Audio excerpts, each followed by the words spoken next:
Hello friends, it's me, and today, don't trust the circus. Let's check out Film Theory. The amazing digital circus is lying to you. From the film theories, together, let's go.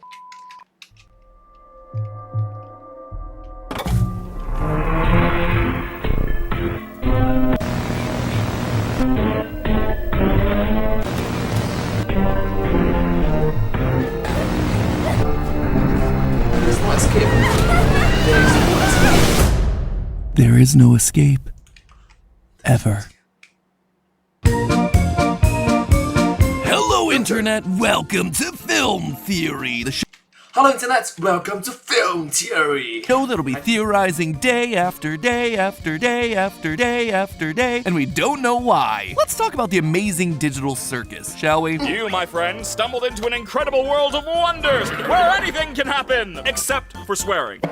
Oh my god. In case you aren't caught up with this one, this is the latest series from the creative geniuses over at Glitch Productions. This one Hi Glitch. was written, produced, and directed by Gooseworks, a talented Oh, hi Goosework. artist who also composed music for both Has Been Hotel and Hell of a Boss, and their creativity and experience really come through with this one. I gotta say, you guys went crazy recommending this one to us across comments, GT Live, and our subreddit, and it's pretty darn easy to see why. Between the amazing animation, gifable moments, and incredible cast of characters, and a storyline wrapped up in like 18 different layers of mystery, this is the perfect show for us to dive into. Which means that if you haven't watched the first full episode yet, go do it. Watch it after this theory. Though I'd be surprised if you hadn't, because this thing already has like 30 million views across the platform. It is doing Well, I'm so sorry. This video came out last year, so there's a lot more views right now. A lot more.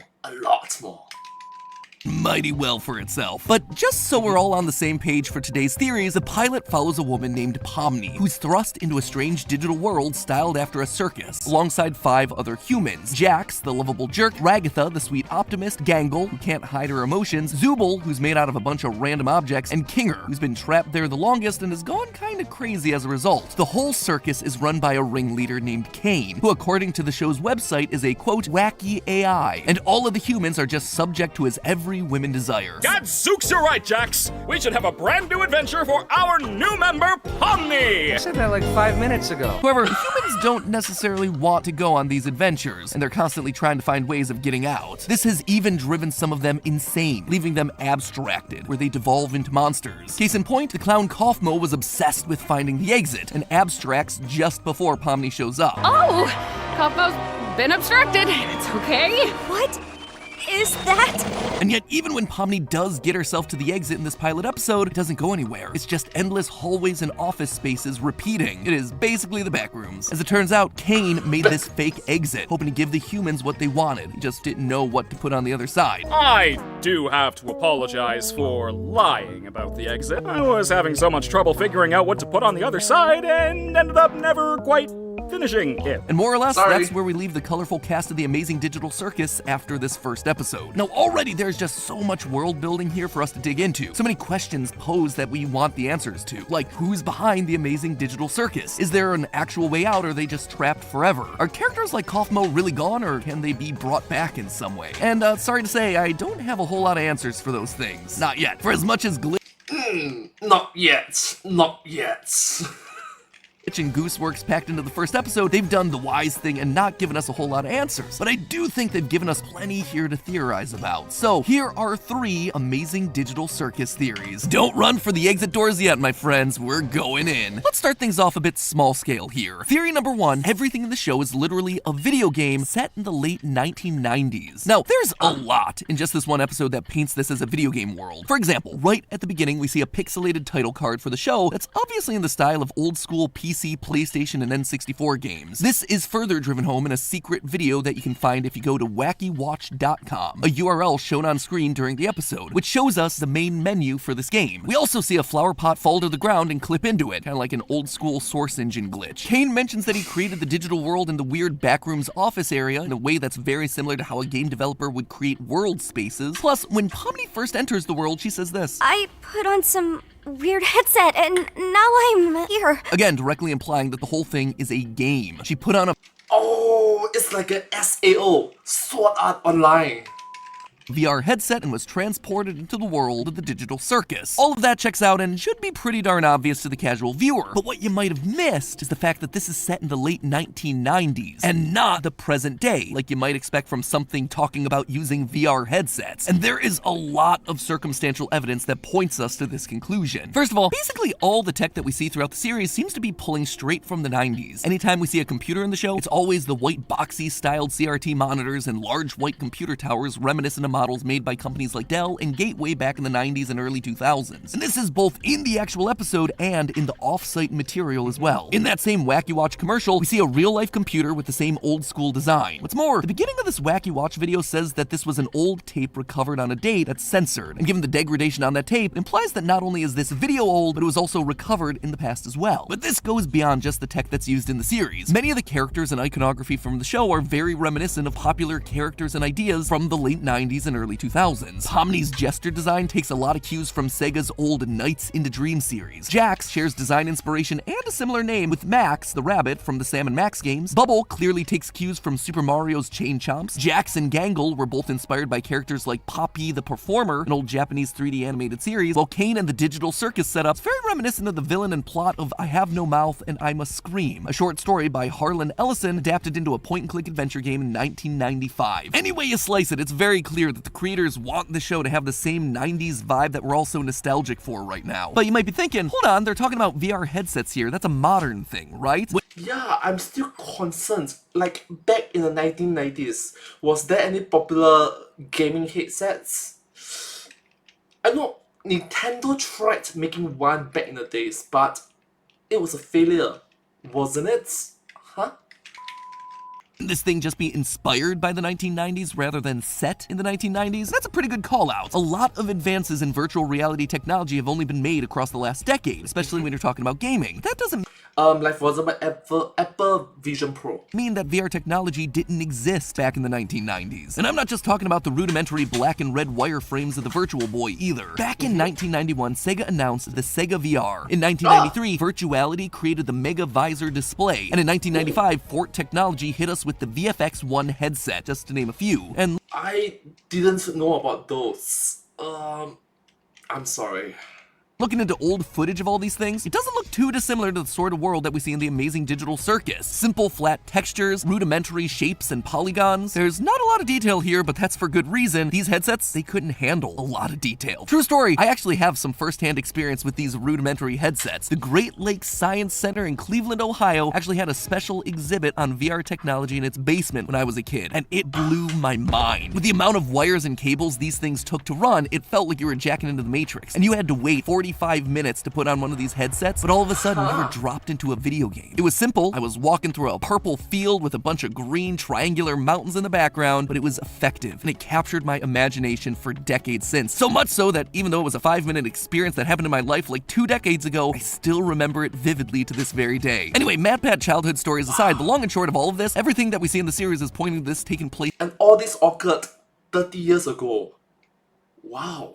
in the past and not in the present. All of this has already happened from our perspective. We're just watching the events of the game unfold. So now that we know that we're in a 1990s video game here, let's dig a bit deeper, shall we? Theory number 2, Pomni helped create this hell simulation that they're currently stuck in. It's a pretty bold claim, so what would make me say that? Well, a couple of things. Firstly, one of the scenes that really jumped out to me while I was watching and rewatching the pilot was the sequence where Pomni's running through the back rooms on the other side of the exit door. At one point, she enters a more traditional looking office space with computers and cubicles before stopping and staring at one desk in particular. This is played as a big moment. We linger on this shot for a long time as a classic horror-esque dolly zoom hits both the desk and Pomni before she has herself a psychological break. The lights start to flicker and she cackles uncomfortably before running on. The whole thing is really menacing and off-putting and clearly meant to leave us with a big impression. Why? Well, because this desk isn't just some simulation that Kane cooked up in the back rooms. It's based on a real place in the real world of this universe outside of the simulation. A place that we actually actually see in the episode. At the very end, right before the credits roll, we zoom out of the circus and through the void, revealing that all of this has been taking place inside of a computer. That makes sense. We've already established that this right here is a big old simulation. But take a look at the computer and the desk. It's the exact same setup that we saw earlier in the episode in the backroom section. The same old equipment on the left, the same file cabinets on the right, the same retro monitor and keyboard and computer tower and speakers, the same VR headset and headphones. This is exactly the same, but clearly this one's in the real world. Not only have we literally zoomed out of the computer, implying that we're no longer in said simulation, but the lighting in the scene is much more natural. It's warmer. Sunlight is streaming through the nearby window, all at an angle because the sun's lower in the sky. This is not the flat computer simulation lighting that we've been seeing throughout the rest of the episode. That right there, the desk and computer setup existing both in the simulation and in the real world, is already a pretty interesting point, but why then would it break Pomni? What causes her to go off the deep end and start laughing? Well, I think that subconsciously, Pomni recognizes that this is her desk. At the beginning of the episode, they make it clear that Pomni has lost her human memories, but this, I believe, is triggering a deep realization inside of her. Based on what we're given here, I believe that Pomni's human persona is an employee at CNA, the company developing the digital circus game and VR headset, and seeing it here inside the game unlocks some weird flash of her memory as to what's happening to get her into this situation. She's trapped in the very game that she helped to create. It's ironic. Okay, that's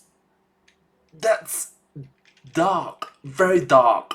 Like you are trapped inside the game that's like SAO lah, like Sword Art Online. Hence why she laughs. It's funny. It's darkly funny. I can see this being a huge reveal down the line, and one that could be potentially devastating for all the rest of our characters. For Pomni, obviously, but also for all the other characters who are trapped in here who would be seeing her as the one to blame for their current imprisonment. Also, real quick, super short micro theory. I don't think we have enough information to figure out what the initials in the company name C and A stand for, but one possibility that did jump out to me, it could potentially stand for Cain and Abel, partially named after the AI ringleader of the simulation Cain, which could then lead itself to a lot of interesting story possibilities. So you are saying that there's a Cain, but who is Abel? Who is Abel? You see, Cain and Abel are a pair of brothers who are the sons of Adam and Eve, with Cain ultimately killing his brother and creating the first ever murder in the world. Anyway, you know how we love ourselves a good biblical reference here, and I just wanted to mention it in case we get more clues in future episodes. But something we do have more than enough to say about, theory number 3, all the characters aren't actually humans trapped inside the digital circus. Instead, they're all digital copies of the brains of humans who've put on these headsets, cloned and then forced into the simulation. Now this is a Oh, so it's like Ctrl-C, Ctrl-V. pretty big swing. I mean, Pomni's first line of the series is practically, "Oh no, I'm a human who put on a headset and now I'm trapped here." And then Cain follows it up with this. My, it appears a new human has entered this realm! Human. He calls her a human. And that actually lines up with what we've seen with the official synopsis, explicitly calling Pomni and the others humans, in contrast to Cain being an AI. Quote from that synopsis, "A woman gets trapped in a crazy virtual world along with 5 other humans and are now subject to the whims of wacky AI and their own personal traumas." Plus, I just personally like the image of a bunch of people strapped into these VR headsets a la Sword Art Online. But See, I knew it! Sword Art Online! all of that being said, I believe that there's a lot of evidence pointing towards these characters being computerized clones rather than actual humans. For instance, as I mentioned above, Pomni starts going a bit crazy when she sees her desk from the real world in the circus's back rooms. But think, what was actually on that desk? A headset. Pretty clearly a headset that is not on any human's head. And that's not just a thing in the simulation, it's also on the desk in the real world too that we see in the final shot of the pilot. If there's a human trapped in the digital circus here with a headset firmly planted on their head that they can't get off, shouldn't they, be stuck there with the headset on their head? Given the little that we have to go off of right now, it makes more sense that Pomni put on the headset, had her consciousness copied into the game, and then she just took off the headset to go home. Meanwhile, Pomni in the game can't take it off because she's not a flesh and blood human anymore. She's a digital copy whose memories begin the moment the headset was put on. And even if we're wrong and this desk isn't Pomni's, all the other characters went through this exact same process when they first joined, as Jax hinted at when he sarcastically said, "How do I take this headset off?" Just keep grabbing at it. That worked for all of us. they all tried the exact same thing, and it didn't work for any of them. They're all digital copies grasping at a VR headset that isn't there anymore. But you know the thing that really convinced me? Well, if that's actually true, right, it touched on a lot of moral implications, a lot of moral problems about being you, being human. What makes you human? this theory? The mannequins. Yeah, did you notice these guys? All throughout the episode, we see several artist mannequins populating the circus. You know, these are the things that artists will sometimes buy to help them get references for poses. Most prominently, we see them in the restaurant with Kane and Bubble acting as background characters. But why would they matter? Well, we know that Kane can create NPCs. Kane, is this one of your NPCs or is this a new sucker? So maybe So NPC, not sure if you know, NPC is non-playable character. So it's a program. This character that you're interacting with is not real. It's a program. It's an AI. Some NPC are better AIs than others. You get the point. these mannequins are just Because they are non-playable characters. random nameless characters that Kane made up to fill in the circus. Maybe, but that just doesn't sit right with me. First off, the dolls are clearly capable of emotions. We see one get upset when Pomni interrupts it taking a bath, silently screaming at Pomni until she slams the door. There's something more going on here than just these things being background extras. Take a look at this. When Ragatha is showing Pomni to her room, there are several other doors for other characters in the background. This is actually a great piece of world building. We see that each of the current characters have themselves their own rooms, as well as several other characters that we haven't met yet. There's this colorful one that I can't quite make out, what looks to be a pinkish purple goo monster, some sort of cute doggo, green and orange anteater looking guy, a black queen chess piece that I'm gonna guess is named Queenie, seems to be Kinger's counterpart, implying that he didn't come into the simulation alone. Regardless, all of these portraits have giant red X's over them, and that checks out. These are likely characters that have abstracted in the past, just like Kaufmo did. We even see other abstracted creatures in the cellar when Kane banishes Kaufmo. Anyway, along with these past and current characters, we also see several doors with blank mannequins on them. Not just one, but multiple doors. If I had to guess what's going on here, when a new human enters the game, these rooms transform into one that's appropriate for them, and the mannequin on the door transforms into their character. And what's more, I believe that there's a mannequin in the game that also transforms into that character. Right now, they're placeholders, but they get molded into these human copies whenever someone new puts on the headset, and their brain gets scanned into the system. That would fit thematically with the idea of the mannequins to begin with. They're supposed to be used as references and then turned into something real when you're using them for your artwork. That would Oh, it's like NPCs, they are placeholders as a reference point when the actual player, substitutes them. Huh, interesting. also fit with the fact that they're on the doors of all these empty rooms, and the characters being scanned clones of human brains would fit the fact that they can't take off their headsets, despite us seeing a headset not being worn at a desk that is clearly meant to be Pomni's. It just all fits with what we've seen from the series so far. In short, the series is gaslighting us. It isn't about a bunch of humans trapped in a simulation, it's about a bunch of human consciousnesses that have been scanned into an AI system and then mapped onto blank mannequin bodies, where the computer can then simulate their human behavior and push their buttons to the breaking point, learning the weaknesses of the human psyche. And then, when they've had too much and abstract out of the system, well then you just boot up another new simulation and try again. There is no exit door, just an endless loop of torturous tests run by Kane as he tries to understand the human experience. Just like a real circus, all of it is just a big performance. But hey, you know what character in the show that I think is criminally underrated? Bubbles! This adorable little bubble doggo seems like they're willing to eat just about anything, but I know Bubbles! Bubbles! Bubbles! Bubbles! for a fact they would absolutely love the food from the sponsor of today's episode, Sunday's Dog Food. If you've followed the channel for a while, you'll know that I've always been more of a cat person, but a lot of Team Theorists are dog owners and absolutely adore their furry friends. And so when I told them about Sundays, they loved what Sundays was all about. Why would Well, the saying, dog is a man's best friend. they be? Sundays is basically the best dog food in the digital multiverse. Unlike a lot of other brands, all of Sunday's dog food is human grade. You see, the whole company was started by a vet who wanted the food her dog ate to be as nutritious as a real home-cooked meal. That means no hyper-processed chemicals or synthetic vitamins. If you look at the label, you're actually going to be able to pronounce everything that's going into Sundays because it's all the stuff that you're already likely eating yourself. And unlike other healthy dog foods, Sundays requires no prep, no defrosting, and no cleanup. All it requires is a dog to enjoy eating it, which honestly shouldn't be that hard. It's already hard-coded into the game system. For example, one of our team members, Rachel, volunteered to let us Hi Rachel, hi Rachel. film her pup Stevie trying the food out for Hi Stevie, hi Stevie. For the first time. And the results just really speak for themselves. Look at this. Even though Stevie is super shy around new people, as soon as we broke out the sundae, she really opened up and basically started drooling despite all the new faces with cameras. And just look at her go into that food. I'm not sure I've ever loved anything I've eaten quite as much as this dog is loving that sundaes. If you want to give your dog this awesome vet-created dog food made from real ingredients that you'd actually find on your own dinner plate, you can get 35% off your first order by clicking the link in the pinned comment below and then using our code FILMTHEORY at checkout. Once again, that's 35% off your first order by going to the link in the pinned comment below and then using the code FILMTHEORY at checkout. FILMTHEORY. Thanks again to Sundays for sponsoring this episode, and as always, my friends, remember, it's all just a theory. A film theory. And cut.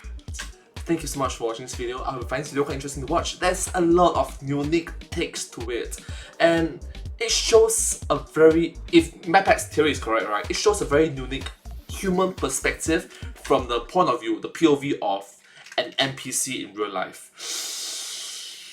Ooh, it touched on a lot of moral implications. Yeah. But hey, that's just a theory, a film theory, and cut. And I hope to see you all in my next video. Thank you so much. Please remember to like, share, comment, subscribe if you get the point. Thank you so much. Subscribe.